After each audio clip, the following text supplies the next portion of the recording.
बिस्मिल्लाहिर्रहमानिर्रहीम। सहनशीन पर तशरीफ फरमा कायदीन मजलिस, उम्मीदवारान मजलिस इत्तेहादुल मुस्लिमीन,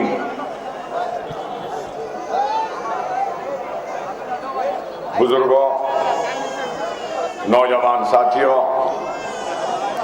और मेरी इज्जत इमाम पर्दानशीन माँ और बहनों, हज़रात, आज का ये जलसा इंतखाबी है और इंतखाबात 2 तारीख को मुनक़्क़िद होने जा रहे हैं और अवाम इन इंतखाबात के जरिए अपने पसंद के उम्मीदवार का इंतखाब करते हैं और वह उम्मीदवार मुंतखब अगर होता है तो वह उनके मसाइल को हल करता है, न सिर्फ बल्दी बरखिया वरसानी बल्कि दीगर मसाइल को भी हल करता है।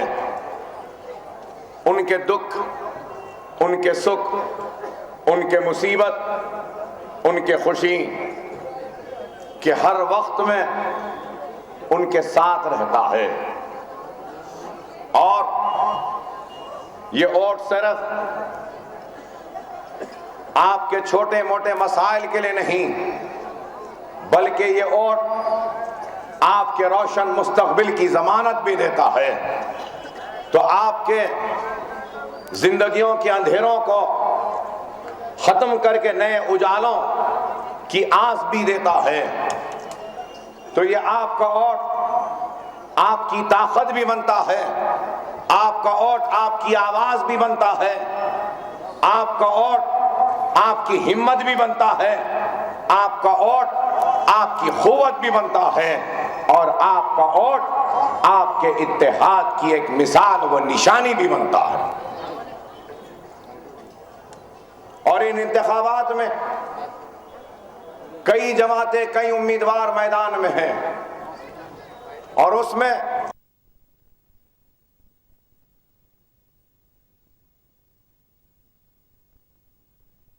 कोई तारुफ के मोहताज जमात नहीं है, बल्कि मजलिस इत्तेहादुल मुस्लिमीन 60 बरस से आपके दरमियान में है, आपके दुख में आपके साथ है, आपके तकलीफ में आपके साथ है, आपके मसाइल में आपके साथ है, आपकी आवाज में आवाज मिलाती है, आपके दर्द को समझती है, आपके तकलीफ का एहसास है और हुकूमत वक्त के सामने आपके दुख और तकलीफ और मसाइल की तर्जुमानी करती है। मजलिस इत्तेहादुल मुस्लिमीन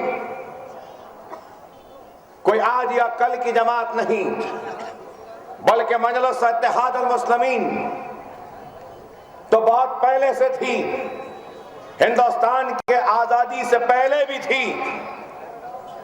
हिंदुस्तान के आजादी के बाद मजलिस इत्तेहादुल मुस्लिमीन खत्म हो गई और फिर मजलिस इत्तेहादुल मुस्लिमीन का हिया हुआ।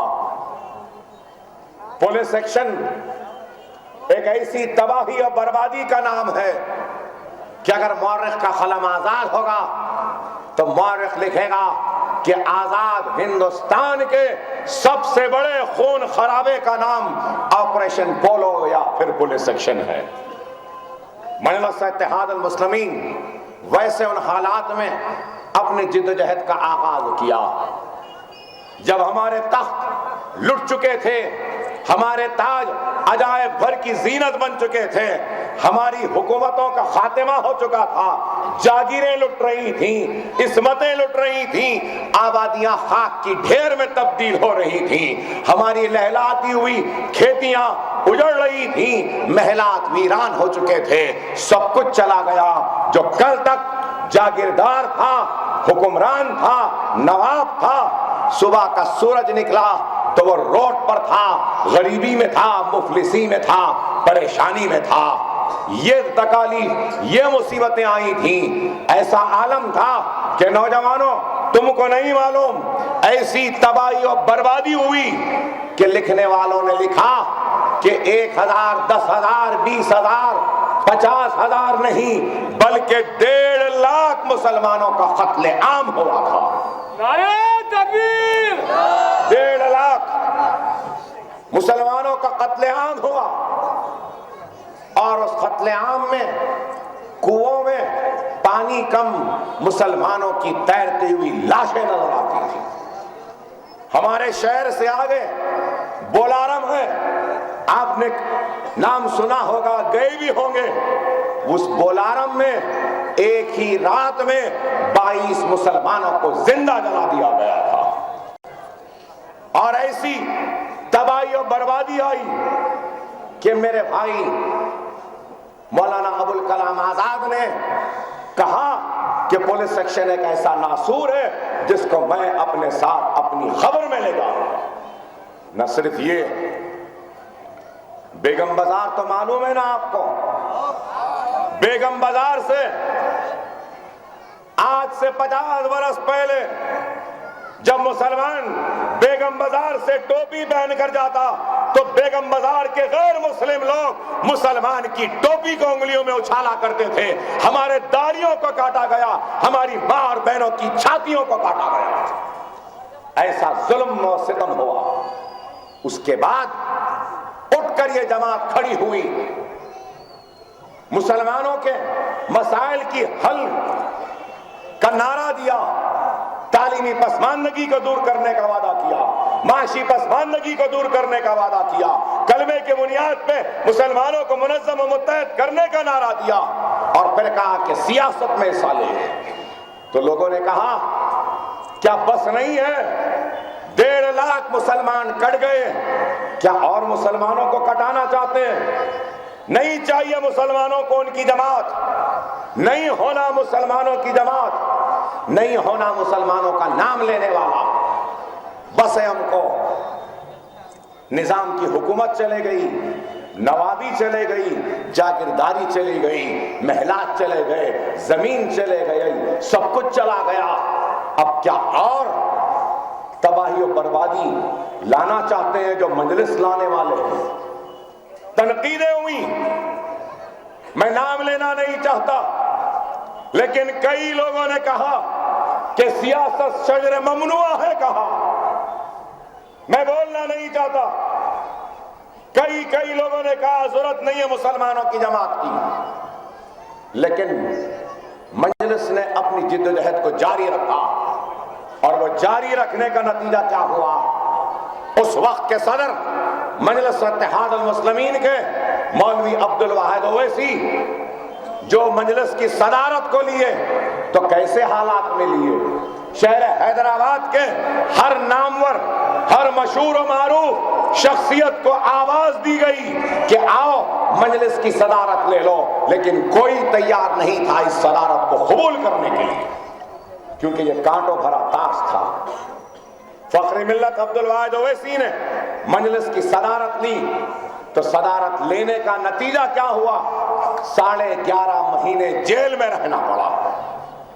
11.5 महीने चंचलगुड़े की जेल में रहे अब्दुल वाहिद ओवैसी साहब, लेकिन हमने जेल की सोहबतों को बर्दाश्त करना गवारा किया, मुसलमानों को जिंदा लाश बनने नहीं दिया।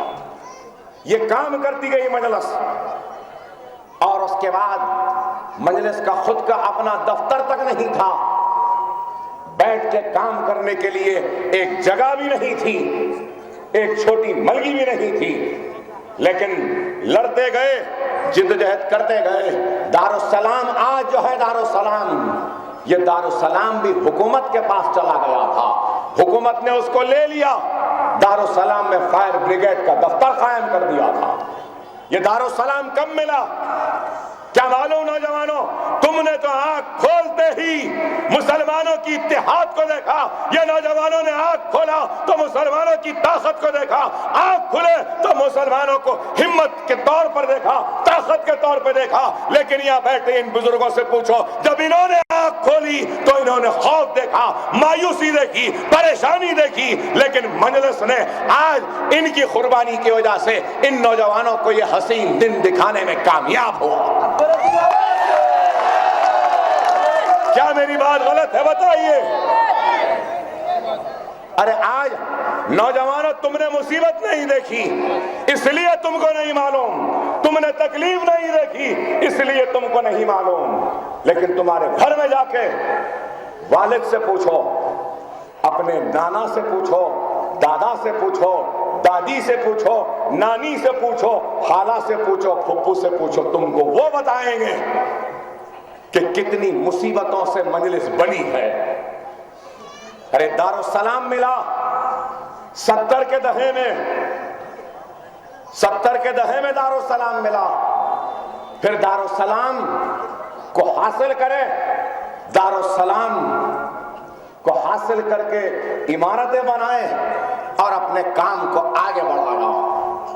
मजलिस इत्तेहाद अल मुस्लिमीन पर तनकीद करते हैं लोग, लेकिन मेरे भाई कभी हैदराबाद से निकल के कभी जाओ बंबई को देखो, कभी जाकर अजमेर को देखो, कभी जाकर भोपाल को देखो, कभी जाकर दिल्ली को देखो, दिल्ली के मुस्लिम बस्तियों को देखो, भोपाल के मुस्लिम बस्तियों के गलियों को देखो, ख्वाजा गरीबुन नवाज अजमेरी के दरगाह के दामन में बसे मुसलमानों के बस्तियों को देखो, आगरे में जाके मुसलमान की बस्तियों को देखो, बंगाल में जाके देखो, बंबई में जाके देखो।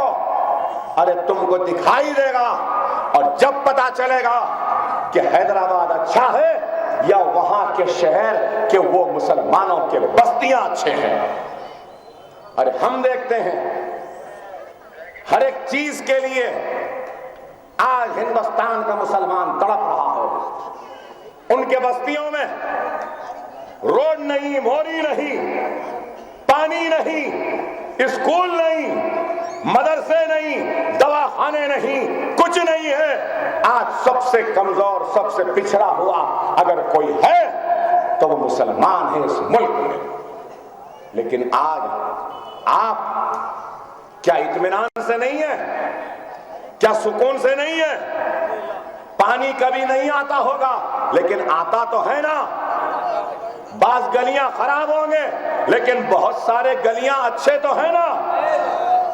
अरे गलियों को छोड़ो, लाइट को छोड़ो, रोड को छोड़ो, पानी को छोड़ो, मोहरी को छोड़ो, सबसे बड़ा काम मजलिस ने अगर कुछ किया है तो मैं ये कहूंगा कि दिन भर की तखान के बाद, दिन भर की मेहनत के बाद, दिन भर के काम के बाद, दिन भर के मशगले के बाद हमारा भाई थका मानन अपने घर को आता है तो खुदा की कसम, क्या आप इत्मीनान की नींद नहीं सो रहे हैं? बताओ।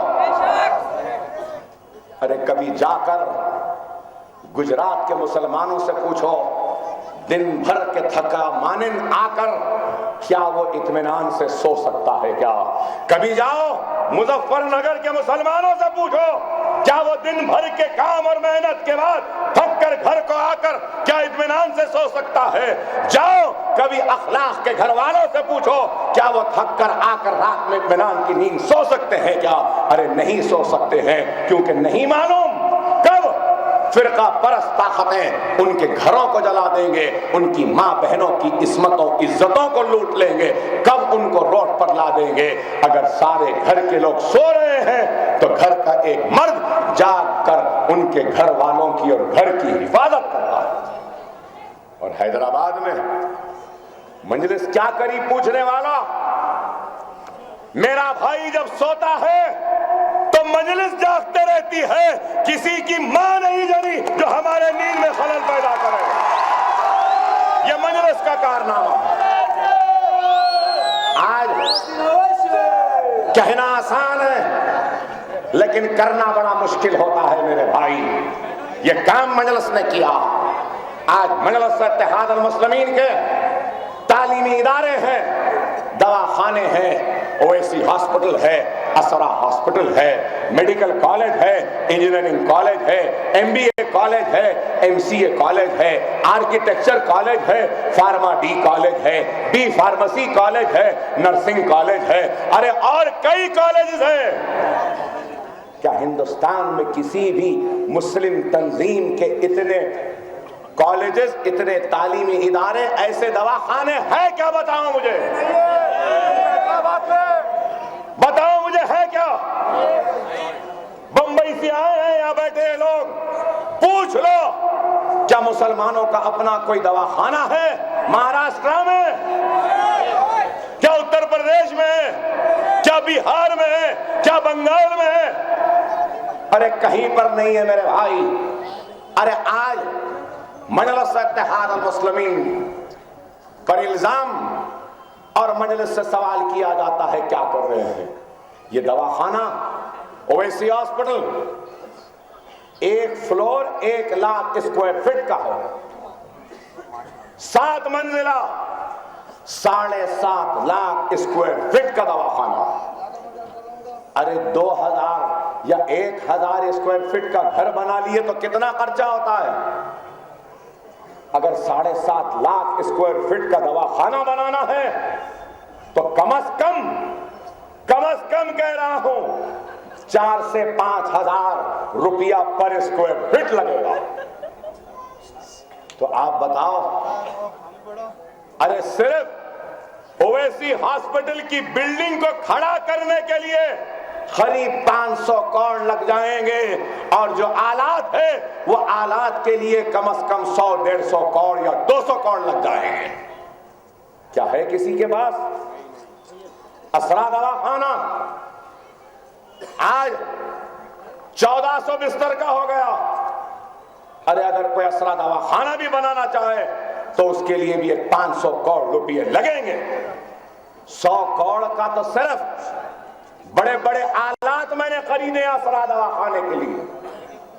अरे आज लोग कहते हैं कि मजलिस क्या करी, हेल्थ सेंटर तालाब कट्टे में जाकर देखिए, सालम चौक में, अब टोली चौकी में, हकीम पेट में 250 बिस्तर का दवाखाना इंशाअल्लाह 5 बरस में तामीर हो जाएगा।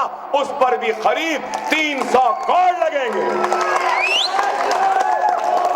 न सिर्फ वो बल्कि ओवैसी हॉस्पिटल में 100 करोड़ की लागत से कैंसर रिसर्च सेंटर बन रहा है। 100 करोड़। कैंसर की एक मशीन कितने में मालूम आपको? एक मशीन 25 करोड़ रुपए में है। 3 मशीन लेना है तो वो सिर्फ 3 मशीन में 75 करोड़ रुपए चले जाएंगे और 20 करोड़ रुपए की लागत से एक बिल्डिंग बन रही है ओवैसी हॉस्पिटल के कैंटीन के ऊपर, 7 मंजिला। क्या ये मामूली काम है? आज हर एक को कैंसर है, हर एक को, हर चौथे 5वें आदमी को कैंसर है। क्या हमारा कोई कैंसर का दवाखाना है? हम मुसलमानों का कोई दवाखाना है?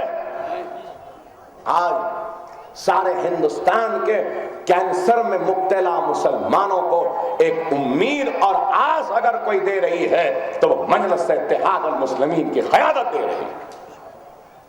न सिर्फ ये बल्कि आप गौर करिए, मजलिस जब कायम हुई तो क्या एक पैसा था मजलिस के पास?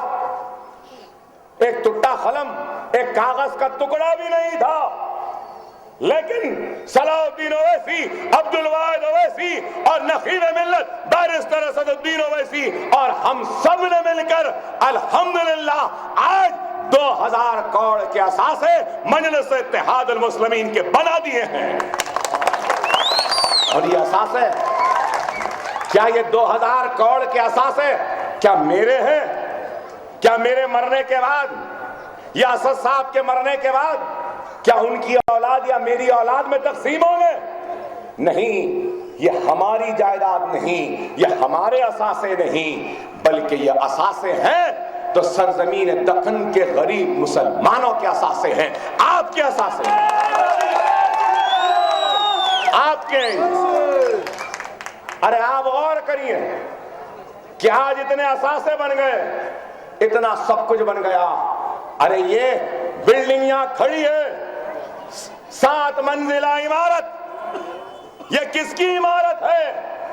अरे चंद्रनयन गुट्टे के गरीब मुसलमानों की उम्मीद की अलामत है, उनके इरादों की अलामत है, उनके अज़म की अलामत है, उनके तालीमी इनकलाब की निशानी है। और कौन पढ़ेंगे इसमें? क्या इसमें पढ़ने वाला बच्चा क्या मेरा होगा? क्या इसमें पढ़ने वाली बच्चियां क्या मेरी होंगी? नहीं, आपके महल्ले, आपके बस्ती, बाबा नगर के गरीब बच्चों के मुफ्त तालीम के लिए इतनी बड़ी बिल्डिंग खड़ी है। क्या किसी ने किया? न सिर्फ ये, फूलबाग में एक स्कूल, रियासत नगर में स्कूल, तालाब कट्टे में स्कूल, अब बल्लागुड़े में जूनियर व degree college 1 lakh square feet पर 11.5 करोड़ रुपए की लागत से बन रहा है। अरे वो छोड़ो, यहाँ भिवंडी का सदर बैठा है, इस सदर से पूछ लो, भिवंडी महाराष्ट्र से आया है, भिवंडी में भी हमने जमीन ली है, वहां पर भी ऐसा स्कूल, इससे बड़ा स्कूल बन रहा है भिवंडी के गरीब मुसलमानों के लिए। अरे ये छोड़ो, भिवंडी छोड़ो, मालेगांव में 1.5 एकड़ जमीन खरीदी मैं, वहां पे 25 बिस्तर का दवाखाना, गरीबों के लिए स्कूल और फिर वुमेन ट्रेनिंग, वोकेशनल ट्रेनिंग का एक सेंटर बन रहा है। नांदेड़ में 8 स्कूल चल रहे हैं, 8, जिसमें करीब 450 बच्चों को फ्री तालीम दी जाती है। नांदेड़ में 1.5 एकड़ जमीन खरीदी, वहां पर भी बिल्डिंग बनेगी। अरे आज ऐलान करता हूं, आज एक और एक ऐलान करता हूं कि सलाला में आज ही मैंने 1400 गज जमीन खरीदी है। साले भाई को मालूम है, बाहर साहब को मालूम है, इनकी वजह से, इनके मेहनत की कोशिश की वजह से हम आज ही जमीन की बातचीत कर चुके हैं। पैसे देना है दे देंगे। सलाला में भी गरीब बच्चों की तालीम के लिए, गरीब खवातीन की तरबियत के लिए एक 7 मंजिला स्कूल की इमारत बनेगी। अरे बताओ, क्या कोई है जो इतना काम करता है? कोई है जो आज इस तरीके से मिल्लत के बारे में फिक्र करता है?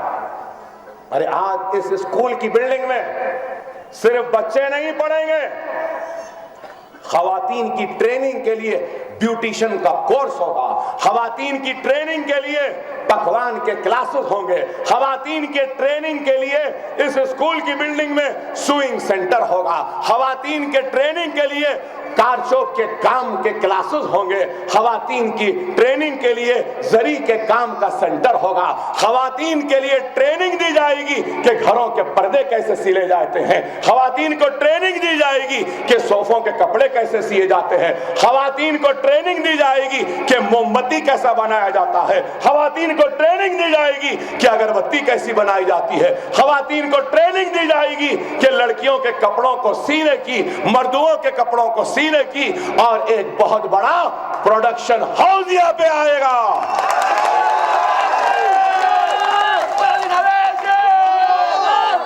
हमारी माँ, हमारी बहन जो बनाएगी, सीखेगी और उसके बाद जो बनाएगी, वो कपड़ा, वो शर्ट, वो पैंट, वो शर्ट शलवार या वो जरी के काम के साड़ी, हम उसको बाजार में बेचकर जो भी उसमें मुनाफा आएगा वो उन खवातीन को बराबर उसमें तकसीम कर देंगे।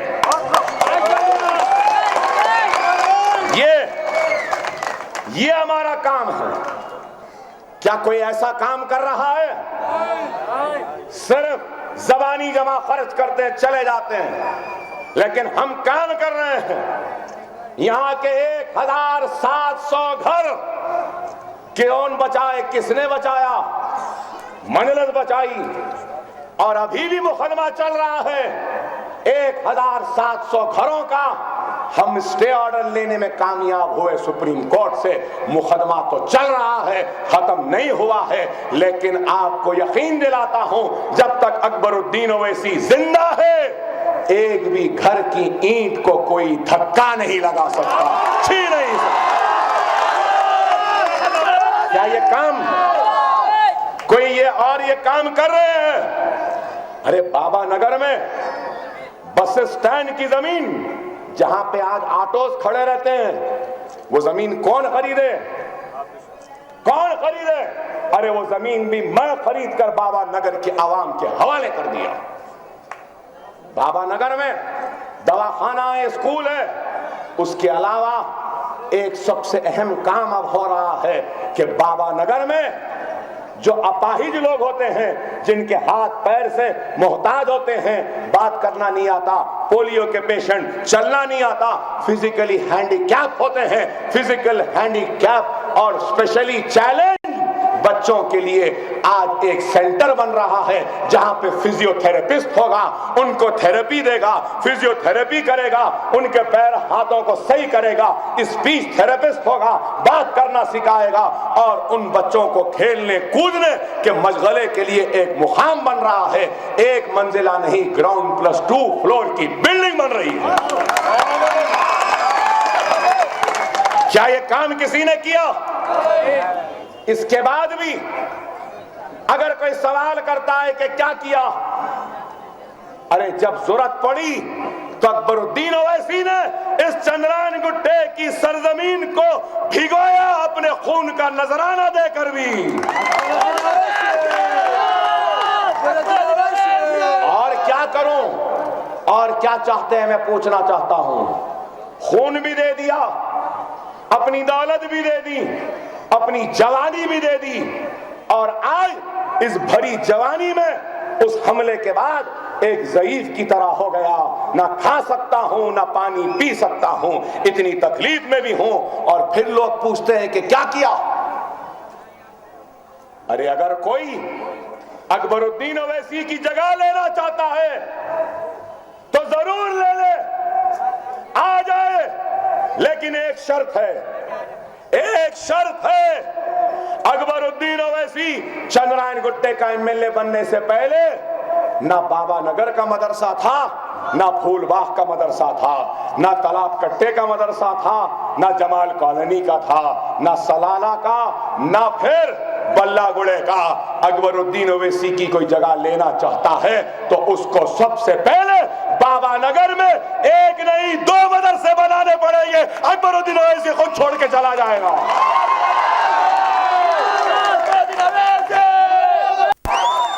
अच्छे भी रहेंगे, बुरे भी रहेंगे। हमारा सदर के चेहरे पे दाढ़ी है, सर पे टोपी है, नेक है, अच्छे है। मेरे चेहरे पे दाढ़ी नहीं है, तो वैसे भी लोग हैं, ऐसे भी लोग हैं। लेकिन आप ये नहीं कह सकते कि पूरी जमात खराब है, ये जमात में सब खराब है। नहीं मेरे भाई,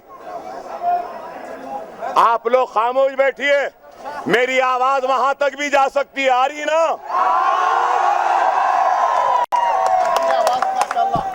तो आप लोग खामोश बैठो ना भाई, उनको अपना काम करने दो, आप अपना काम करो, मुझे सुनो। मजलिस इत्तेहाद अल मुस्लिमीन काम कर रही है और काम के जरिए अपना नाम कर रही है, अपनी पहचान को छोड़ रही है।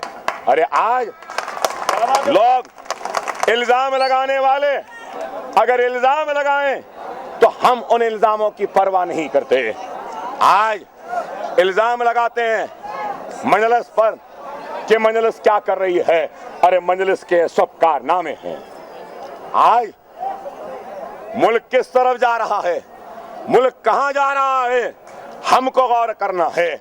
आज ये मुल्क फिरका परस्ती की तरफ तेजी से बढ़ रहा है और ये लोग आज इस मुल्क को मजहब के नाम पर नफरत की सियासत के जरिए बांटना चाहते हैं। और अगर हम इन हालात को नहीं समझेंगे तो मेरे भाई फिर हम अपनी मदद नहीं कर सकते। अरे बताओ कि तुम्हारे पास इस मुल्क में क्या है? क्या दौलत है? क्या इख्तिदार है? क्या हुकूमत है? क्या पुलिस तुम्हारी है? क्या फौज तुम्हारी है? नहीं है। हमारे पास कुछ भी नहीं है। हमारे पास कुछ है तो सिर्फ ला इलाहा इल्लल्लाह मोहम्मद रसूलुल्लाह। और हमारे पास कुछ नहीं है लेकिन फिर भी हम अपने सफों में इत्तेहाद को पैदा करना नहीं चाहते। अरे नौजवानों, बुजुर्गों, मेरी पर्दानशीन मां और बहनों, मेरे इस जुमले को सुनो, तवज्जो से सुनो कि आप बताओ कि आज मुल्क का वजीर आजम कौन है? हाँ, ये वजीर आजम कैसे बना? अरे मेरे भाई, आज अगर भारतीय जनता पार्टी का वजीर आजम है तो ये वजारत उज़्मा के ओहदे पे कैसा पहुंचा? कैसे पहुंचा? क्या कुछ अच्छा काम करके पहुंचा? कुछ तरक्याती काम करके पहुंचा? कोई माशी सूरत हाल को अच्छा करके पहुंचा? क्या तारीख का या मौरख है? बताइए। क्या हिस्टोरियन है? क्या इकोनॉमिस्ट है? माशी माहिर है? नहीं है। क्या अंग्रेजी दां है? क्या है फिर? कैसा पहुंचा? कुछ भी काबिलियत नहीं है, कुछ भी सलाहियत नहीं है, कुछ भी मालूमात नहीं है। सिर्फ एक काबिलियत है और वो काबिलियत ये है कि ये शख्स 2002 में गुजरात को जलता हुआ देखता रहा, खामोश रहा, जलाने वालों को छुल्ली छूट दी। और मैं तो ये कहूंगा कि गुजरात को जलाने का जिम्मेदार अगर कोई है तो नरेंद्र मोदी है।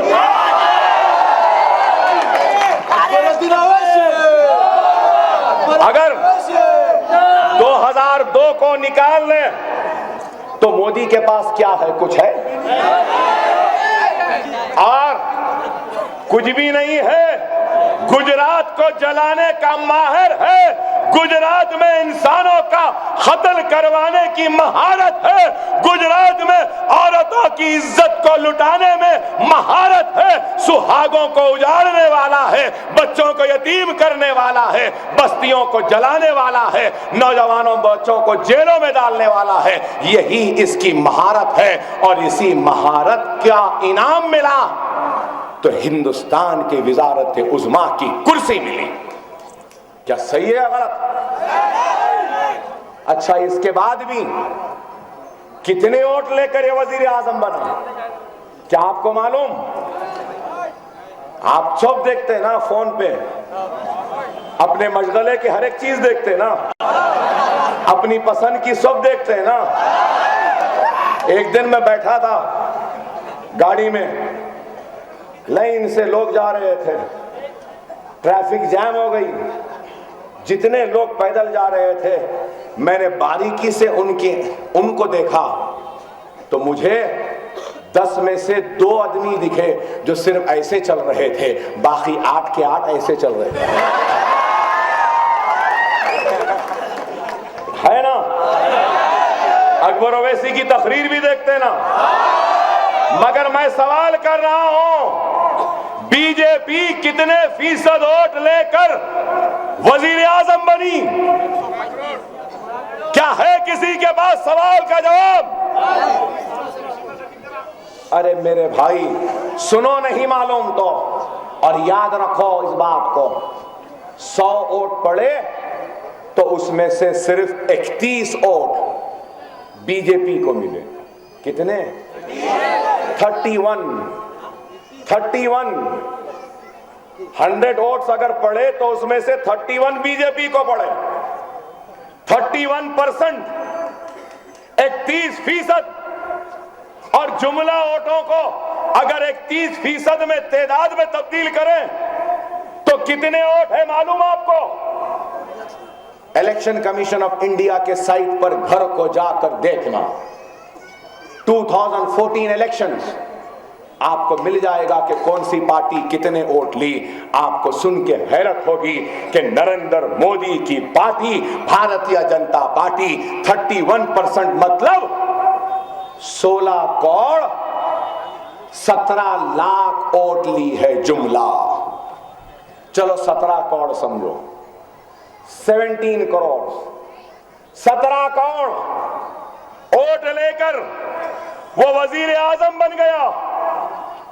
हिंदुस्तान में कितने मुसलमान हैं वो मालूम या वो भी नहीं मालूम? सुने ना मेरे को एक ने 1000 मर्तबा। कितने जोर से बोलो, फिर से बोलो जोर से।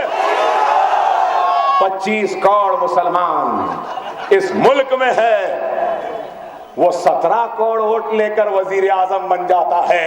और 25 करोड़ मुसलमान क्या इस मुल्क के मुकद्दर का फैसला नहीं कर सकते? वो 17 करोड़ वोट लेकर वजीर आजम बन सकता है, क्या 25 करोड़ मुसलमान उस नरेंद्र मोदी को नहीं रोक सकते? वो 17 करोड़ वोट लेकर वजीर आजम बनता है, क्या हम 25 करोड़ मुसलमान गुजरात के कत्ल का इंतकाम नहीं ले सकते इनसे? जमहूरी व दस्तूरी इंतकाम ले सकते हैं अपने वोट के इस्तेमाल के जरिए। लेकिन अफसोस 25 करोड़ है मुसलमान, लेकिन इनकी अहमियत नहीं है। और अहमियत क्यों नहीं है? इस वास्ते के हमारे सफों में इत्तेहाद नहीं है। अगर 10 मुसलमान है तो रास्ते कम पड़ते हैं, इतने काबिल मुसलमान हैं।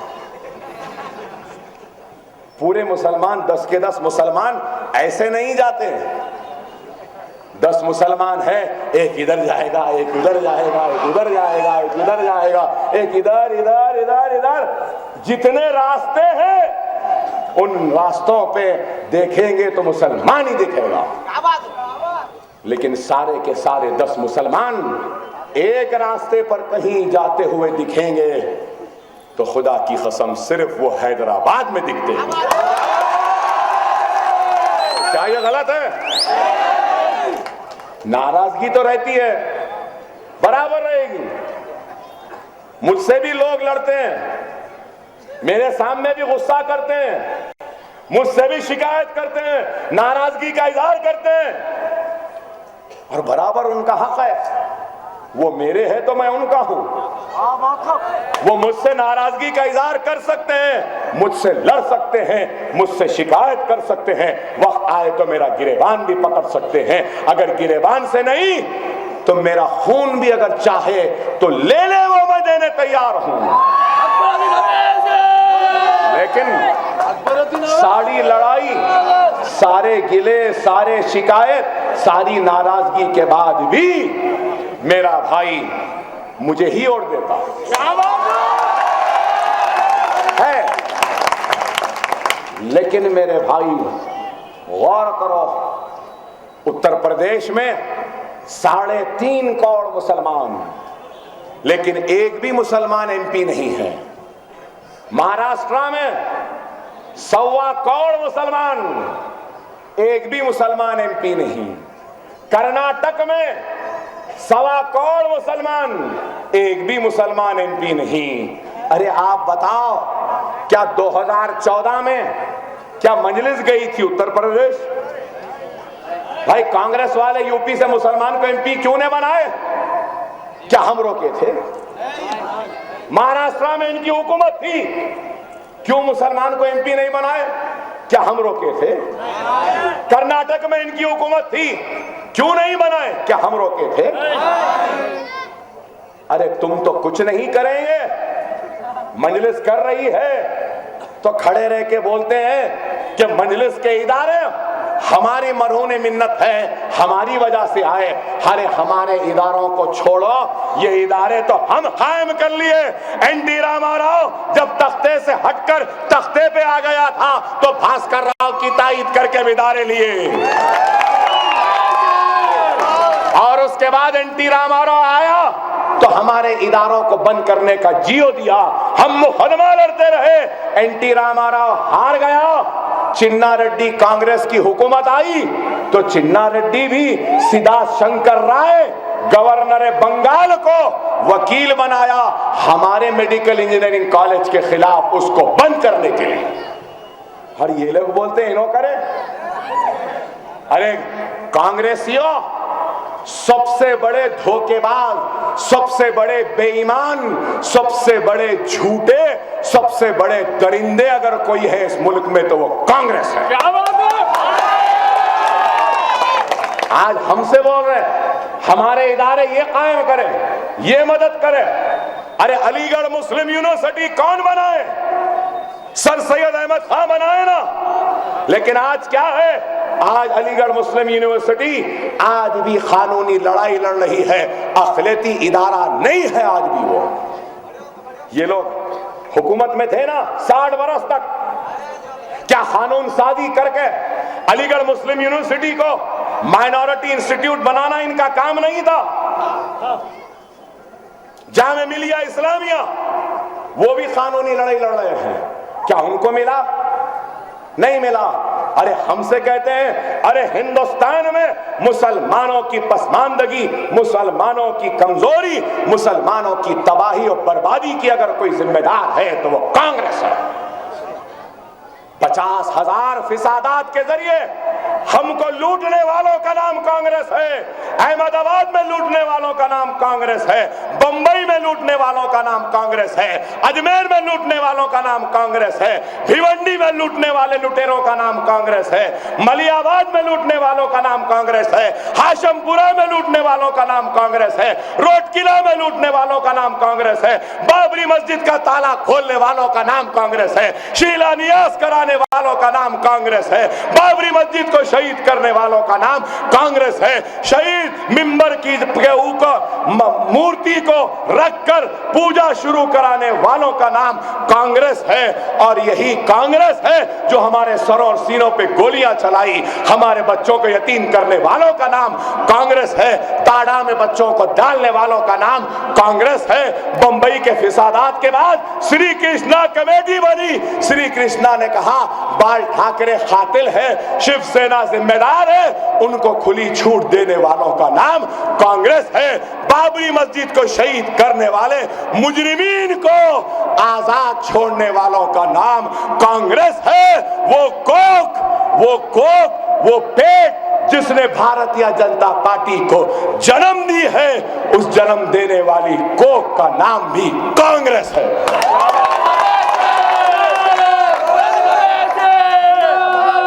ऐसी औलाद को पैदा करने से बेहतर था तू बाज रहती तो बेहतर था। क्या गलत है बताओ? मेरी बात गौर से सुनो। अकबरुद्दीन ओवैसी थोड़ा बहुत बोला तो जेल। 65 बरस हम लुटते रहे, कटते रहे, मरते रहे, जलते रहे, मसाजिदें शहीद होती रही, बच्चे जेलों में जाते रहे, सुहाग उजड़ती रही, इस्मत लुटती रही, इज्जत बर्बाद होती रही, बस्तियां खाक की ढेर में तब्दील होते रहे। 65 बरस हम सहे, 15 मिनट तुम नहीं सह सके।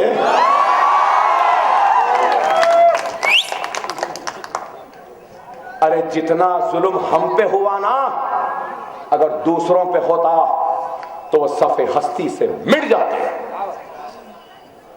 लेकिन हम इन सब के बाद भी खामोश रहे। मेरे भाई, अगर अकबरुद्दीन ओवैसी, मैं आपसे नहीं कह रहा हूं, अकबरुद्दीन ओवैसी मैं करूंगा तो नहीं, लेकिन अगर अपने हाथ से मस्जिद नहीं किसी मंदिर पे पत्थर फेंक दूं, अगर फेंक दूं तो पुलिस मुझे बख्शेगी? यहां खड़े हुए पुलिस वाले,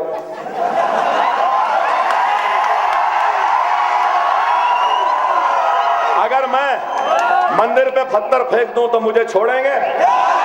नहीं छोड़ते। केस बुक करेंगे, उठाएंगे, ले जाएंगे, जेल में डाल देंगे। सिर्फ थोड़ा बोले तो 40 दिन की जेल। अरे मैं पूछना चाहता हूं, ऐ कांग्रेस, ऐ दरिंदगान इंसानियत के खातिल, ऐ कांग्रेस बता, बाबरी मस्जिद को शहीद करने वालों को क्या तूने सजा दी? अगर तू मुरली मनोहर जोशी, अडवाणी, बाल ठाकरे, परवीन तोगाड़िया, उमा भारती, स्वादु प्रज्ञा ठाकुर, ये नरेंद्र मोदी को बाबरी मस्जिद के शहादत के बाद अगर जेल में डाल देती, अगर जेल में डाल देती, इनके हाथों में हथकड़ियां डाल देती, पैरों में बेड़ियां डाल देती, तो क्या ये लोग आज हिंदुस्तान के हुक्मरान बनते?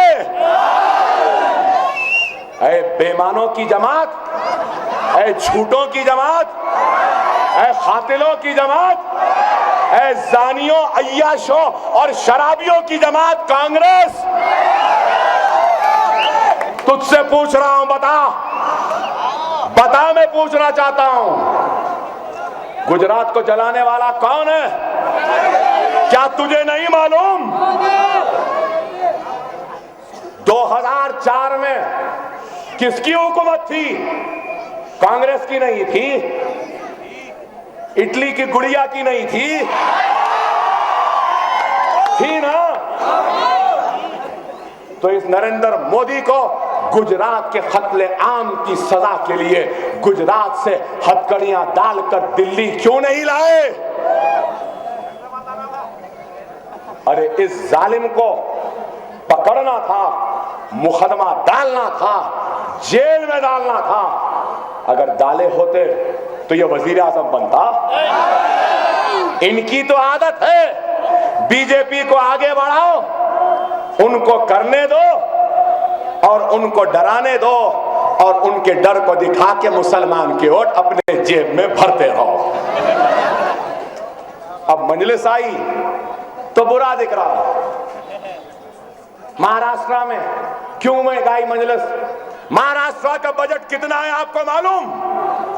कांग्रेस के कितने मिनिस्टर हैं, कितने एमएलए हैं? अरे ये बेईमान है। मैं आपसे बोला ना, बेईमान, झूठे, जानी, शराबी, मक्कार, धोखेबाजों का नाम कांग्रेस है। यहां 1000 का बजट है माइनॉरिटीज का, बंबई में कितना है? 230 का। यहां 50% मुसलमान सतह गुर्बत से नीचे है तेलंगाना में। महाराष्ट्र में कितने है मालूम आपको? 85% मुसलमान के पास राशन कार्ड नहीं है, गरीबी की सतह से नीचे है। आपको मालूम, महाराष्ट्र की जेलों में अगर 100 लोग हैं तो उन 100 में 70 मुसलमान हैं। मकोका का कानून है, महाराष्ट्र ऑर्गेनाइज क्राइम का कानून है, हजारों की तादाद में मुसलमान जेल में हैं। और फिर यह भी बताओ, अंबानी का घर कहां बना है, किसके जमीन पे बना है? मुसलमानों की औकाफ के जमीन पर ये कांग्रेसियों ने बेचा है उस जमीन को अंबानी को घर बनाने के लिए। दिल्ली के कमिश्नर पुलिस कोतवाली का दफ्तर औकाफ की जमीन पर। यहां बोलते 4% हम दिए। अरे बाप को बाप नहीं बोलने वाले, हमको देते। 4% इन्हों दिए नहीं, 4% हम छीन कर लिए तहफुजात। अगर ये देने वाले होते तो कांग्रेस की हुकूमत कर्नाटक में है ना, दे दो। आसाम में है ना, दे दो। दिल्ली में शीला दीक्षित थी ना, क्यों नहीं दिए? राजस्थान में थे ना, क्यों नहीं दिए? अरे तुम कहीं पे कुछ नहीं देते। महाराष्ट्र में 15 बरस हुकूमत में रहे, मुसलमानों को रिजर्वेशन नहीं दिए। 15 दिन पहले जाते जाते चुप, मुसलमानों को बताने को रिजर्वेशन दिए। 1 महीने में रिजर्वेशन कोर्ट में खत्म हो गया। ये बेईमान, ये धोखेबाज। हम क्यों गए? इस वास्ते गए। आपको मालूम, बंबई शहर में 70 एकड़ की एक इदारा है मुसलमानों का, वक्फ का। सर इस्माइल यूसुफ का इदारा बंबई में 70 एकड़ पर है। मुसलमानों ने 1903 में 35 लाख रुपए में वो जमीन खरीदी थी, मुसलमान बच्चों के तालीम के लिए, रोजगार के लिए वक्फ करे थे। जमीन खरीदने के बाद 9 लाख रुपए बचे थे और ये कांग्रेस बेमानों, झूठों, चोरों, डाकुओं, लुच्चों, लफंगों, जानियों, शराबियों की जमात वो जमीन को हड़प कर लेके वहां पे सरकारी दफातर को बना रही थी और उस सरकारी दफ्तर को बनने से रोकने के लिए मजलिस महाराष्ट्र गई है। क्या नहीं जाना था? हमारे बच्चे जेल में नहीं जाना? हमारे बच्चों पे मुसीबतें नहीं जाना?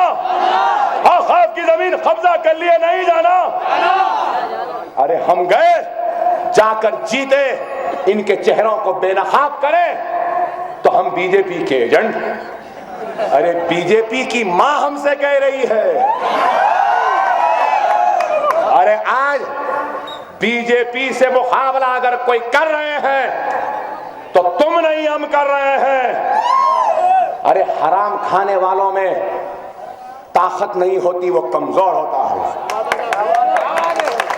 ये अक्ल हलाल की कमाई खाने वालों की जमात है। मजलिस क्या है? मजलिस क्या है? अरे मजलिस मेक इन हैदराबाद है, मेक इन हैदराबाद है, मेड इन इंडिया है, मेड फॉर इंडियन मुस्लिम्स है। सही है ना?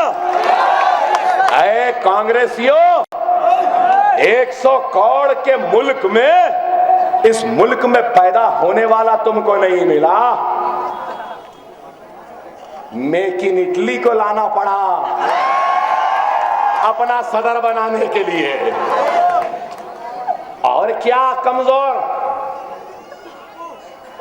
अरे बताओ, ऐ पुरानी कांग्रेस, अपने सुपूत को जनने की तुझ में ताकत नहीं है, मेक इन इटली पर यकीन रखती है, इटली की गुड़िया को सदर बनाती है और हमसे पूछ रही हम क्या करें। अरे इतना बोलूंगा, इतना बोलूंगा, ऐ कांग्रेसियों, अगर तुम्हारे पास शर्म है, हया है, तो चूल्हे भर पानी में डूब के मर जाना पड़ेगा तुमको। और एक अय्याश निकला है हैदराबाद में, पुराने शहर की गलियों में, अरे सीबीआई इंक्वायरी कराऊंगा तेरे ऊपर। तो पावर मिनिस्टर था, पावर परचेज में कितना घपला करा।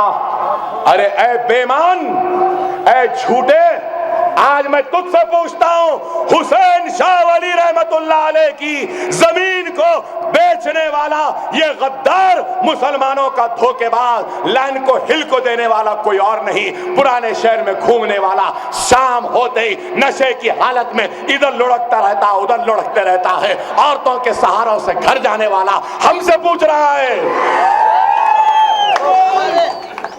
हज़रत इसाक मदनी रहमतुल्लाह अलैह की दरगाह की जमीन को बेच दिया इस बेईमान ने। मैं मुकदमा डाला, क्या सीएजी कमेटी की रिपोर्ट नहीं बोली? 400 करोड़ का घपला किया, पावर मिनिस्टर भी वो, औकाफ मिनिस्टर भी वो, हमसे बोलता है हम क्या करें। अरे बताओ, हजरत बाबा शरफुद्दीन साहब की पहाड़ी की 3000 एकड़ मौकूफा जायदाद को बेमान तूने इंटरनेशनल एयरपोर्ट के हवाले किया, उसका मुकदमा भी मैं लड़ रहा हूं। क्या मस्जिद उमर फारूक को शहीद नहीं करवाया तू? उस शहीद मस्जिद की जगह नई मस्जिद हमने बनाई, अनीसुल गुरबा को कब्जा किया, यतीमों गरीबों के पैसों को लूटा। आज अगर कोई पुराने शहर में इनके साथ है तो कोई शरीफ ज्यादा इनके साथ नहीं है। वही जिनाकार, वही शराबी, वही लुच्चा, वही लफंगा, वही बदकार आदमी इनके साथ है। क्या बात है भाई, क्या बात है। हमारे पास से चले गए, अच्छा हुआ, गंदगी साफ हुई। लेकिन अगर समझ रहे हैं कि मजलिस कमजोर है, मजलिस खत्म हो जाएगी, तो मजलिस कभी कमजोर नहीं थी। बड़े बड़े तूफान आए, चले गए टकरा के, मजलिस खत्म नहीं हुई। बहुत आए, वो साइकिल पे कभी रामाराव आए तो कभी नायडू आया, वो गए तो फिर हमारे मुनाफिकीन भी आए, वो भी गए, उनके बाद कम्युनिस्ट लाल झंडे लेकर भी आई, वो भी गए, अब ये आए हैं तो आए हैं, वैसे ही जाएंगे। लेकिन ये ना समझो कि हम कमजोर हैं, हालात का मुकाबला नहीं कर सकते। अरे हम हालात का मुकाबला कर सकते हैं, बीजेपी से मुकाबला हम कर रहे हैं और हम ही करेंगे। अरे आज बता है कांग्रेसी गुलामों, इंदिरा गांधी दारुसलाम को आई थी, मजलिस गांधी भवन को नहीं गई। दारुसलाम की चौखट की धूल चाटने पर मजबूर इंदिरा गांधी हुई थी। लिख लो मेरी बात को, खुदा की कसम, अकबरुद्दीन ओवैसी, ये सोनिया गांधी, ये राहुल गांधी, ये जितने भी गांधिया, उनके गुलामा जितने भी हैं, उनको दोबारा दारुसलाम की चौखट पे जबान को चाटने पर मजबूर कर दूंगा। अब इनको मैं नहीं छोड़ने वाला। असद साहब की जरूरत नहीं है, पूरा हिंदुस्तान में इनका पीछा मैं करूंगा, ताक़ुब मैं करूंगा। बड़ी धूम से नरेंद्र मोदी के साथ इस कांग्रेस का जनाजा भी उठाऊंगा। हमको कमजोर समझ रहे हैं? अरे क्या है ये मुल्क का क्या हाल हो गया है? सबका साथ सबका विकास, किसका साथ हुआ? किसका विकास हुआ? किसी का भी साथ नहीं हुआ। आरएसएस, विश्व हिंदू परिषद, बजरंग दल, इनका साथ हुआ।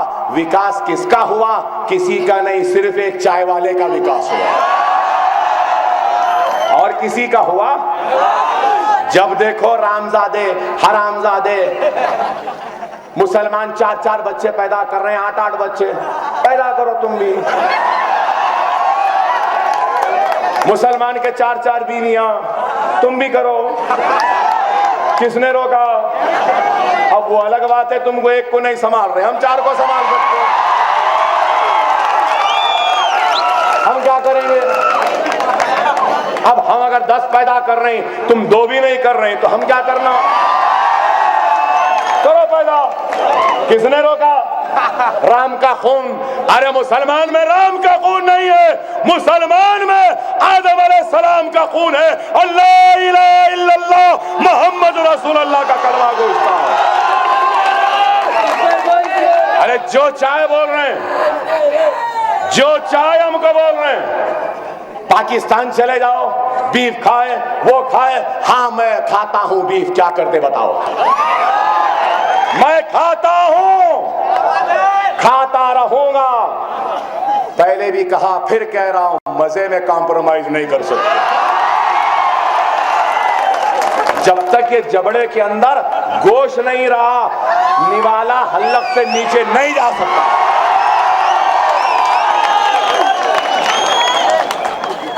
रमजान में हलीम हमारे से ज्यादा कौन खाते? और क्या बोल के खाते? बीवी भेज रही है, खा के आओ बोल के। हमारे से ज्यादा। अरे आज हम पे इल्जाम, मुसलमान ऐसे, मुसलमान वैसे, पाकिस्तान चले जाओ, नहीं जाएंगे। ये मुल्क हमारा था, हमारा है, हमारा रहेगा। किसी की मां नहीं जनी जो हमको इस मुल्क से निकाले। कोई माई का लाल पैदा नहीं हुआ जो हमको इस मुल्क से निकाले। नरेंद्र मोदी, तू एक क्या, तेरे जैसे 1000 भी आ जाएं तो उनमें हिम्मत नहीं हमको हमारे घरों से निकालने की, पाकिस्तान को दूर की बात। हम डरते हैं? अरे डरते नहीं है। अरे वो दौर गया, तुम बाउंसर डालते थे, उधर से एक नो बॉल डालते थे, इन स्विंग आउट स्विंग करते थे। नहीं भाई, 2020 के एक्सपर्ट हम हो गए। एक विकेट गिराते ही 3-3 गिरा रहे हैं, 3-3 गिरते ही 10-10 गिर जा रहे हैं। इस वास्ते तो ताकत है ना। अरे आज हमसे बोल रहे हैं, हमारी जबान बंद कर रहे हैं, तो वजीर आजम क्या बोल रहे हैं, क्या क्या बोल रहा है छिचोरा? आप बताइए, वजारत उज़्मा इतना बड़ा ओहदा, कैसा आदमी है बताइए? दिख रहा है वजीर आजम के वैसा, जहां गया गले मिलने रहा। सिर्फ एक काम अच्छा करा, ओबामा आए वक्त दिल्ली की सर्दी में चाय डाल के पिला रहा था, यही सही। उससे हटके क्या करा? क्या तकरीर? मैं बोला तो बोलते बोले, हाँ नफरत अंगेज, इश्तियार अंगेज। नरेंद्र मोदी बोलता है तो कुछ नहीं, क्या बोले? नरेंद्र मोदी बोल रहा है कि महाभारत से पहले वाहन थी।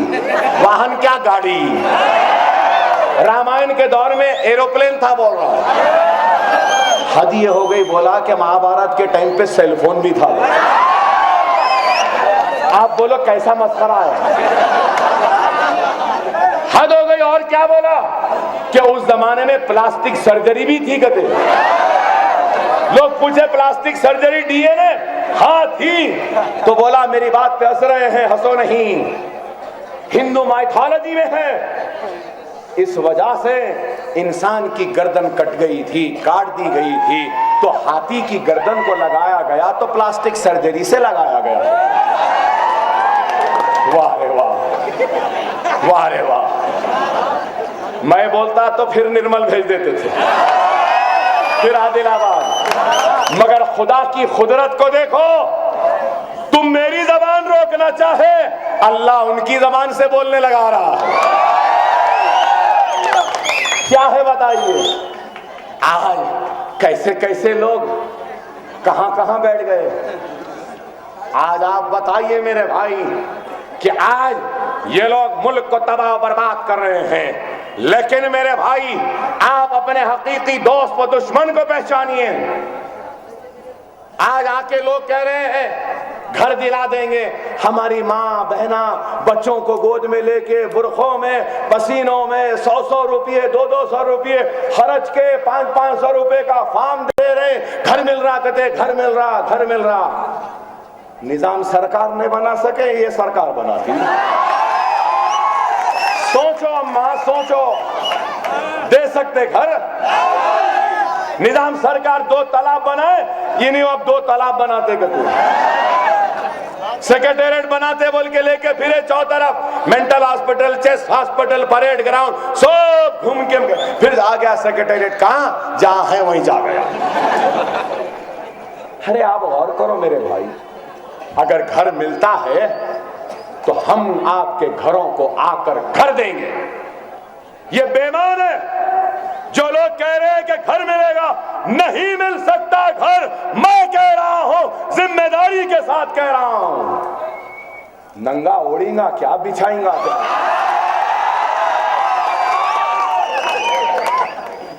खाने को पैसे नहीं है, बच्चों के फीस के पैसे नहीं आए, स्कॉलरशिप के पैसे नहीं आए, फीस रियम्बर्समेंट के नहीं आए। एक घर बनाना 7 लाख। शहर हैदराबाद में कितने बेघर हैं? लाखों हैं। कहते हैं कि करीब 30 लाख बेघर हैं लोग। अगर 30 लाख है, 7 लाख का घर है, तो कितने होना मेरे भाई? कितने? 7 3 21, तो कितने हो गए? 21,000 करोड़। कहां से लाते भाई? ला सकते? मिल सकता? अरे क्यों ये झूठे प्रोपेगेंडे में जा रहे हैं? अगर कोई बोला घर मिल सकता, तो आप उससे बोलना पहले घर दिलाना, उसके बाद आना। अरे आप गौर करो, अरे आज सिर्फ धोखा है मेरे भाई। मजलिस काम कर रही है, मजलिस अपने काम के जरिए अपनी पहचान छोड़ रही है। पानी और लाइट के बकायाजात को मजलिस ने माफ करवाया, 5 रुपये में नाश्ता व खाना, मजलिस करवाई। ओवरसीज स्कॉलरशिप, मजलिस करवाई। अनीसुल गुरबा की जमीन दिलवाई, मजलिस ने दिलाई। हजरत बाबा शरफुद्दीन साहब पहाड़ी की 50 एकड़ जमीन मजलिस हासिल करी, 30 एकड़ जमीन मजलिस हासिल करी। अब अल्हम्दुलिल्लाह पुराने शहर के गरीब घर में अगर मौत हो जाए तो उनके तदफीन के लिए ये डिफेंस से पीछे 60 एकड़ जमीन का इंतजाम हो गया, जहां पे गरीबों को फ्री दफन व तदफीन किया जाए। ये काम हम करा, जो करा सकते हैं बोलते हैं। हमको मालूम है क्या काम होता है क्या नहीं होता है, और हम हुकूमत से लड़के कराएंगे। हथेली में जन्नत दिखाना, धोखा देना, बेईमानी करना, यह हमारा वतीरा नहीं है। लेकिन उसके साथ साथ अपनी तकरीर में यह भी कह दूंगा, मजलिस के टिकट पर लड़ने वाला उम्मीदवार कल को कॉर्पोरेटर बन जाएगा। कोई घर बन रहा है तो घर बनाने में मदद करो, पैसे लेने अगर जाएंगे तो तुम्हारे दामन के तार तार लोच लूंगा। मैं कहता हूं तुम्हारे से।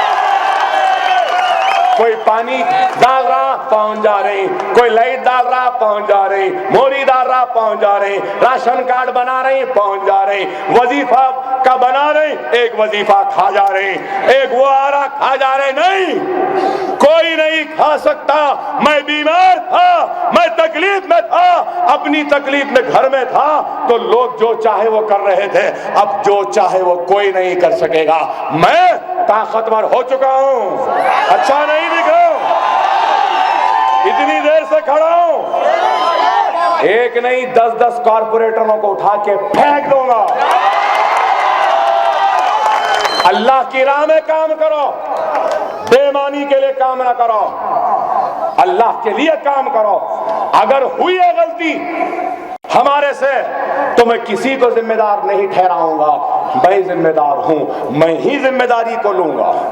और मैं ही मेरी आवाम से माफी चाहता हूं कि मेरी सेहत ठीक नहीं थी, इसलिए लुच्चे लफंगे लूट रहे थे, अब नहीं लूट सकेंगे, अब नहीं।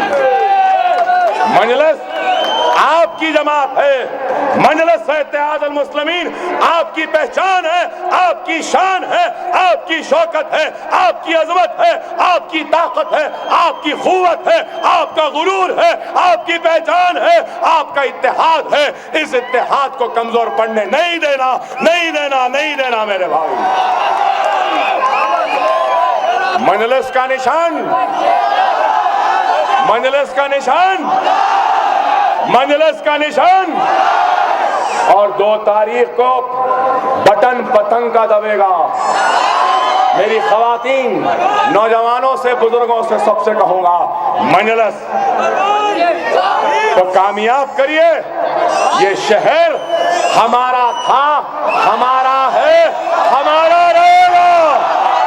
इस पे मेयर हमारा था, हमारा है, हमारा ही मेयर बनेगा। आप सबसे कहूंगा इतनी देर सुने, अब मेरा हदिया भी जोरदार बोलना। मेरी ताकत है, जोर से नारा लगाना, नारे तकबीर, नारे तकबीर, नारे तकबीर। मजलिस का निशान पतंग है, पतंग खिली हुई है, कन्ने अच्छे हैं, बस झुकाओ और जोर से खींचो और मजलिस को कामयाब करो। कल का जलसा दोपहर में खिलवत के मैदान में है। आइए इंशाअल्लाह ताला, और ये कांग्रेस बीजेपी का एंट्री टाइम हर्राज करेंगे। खुदा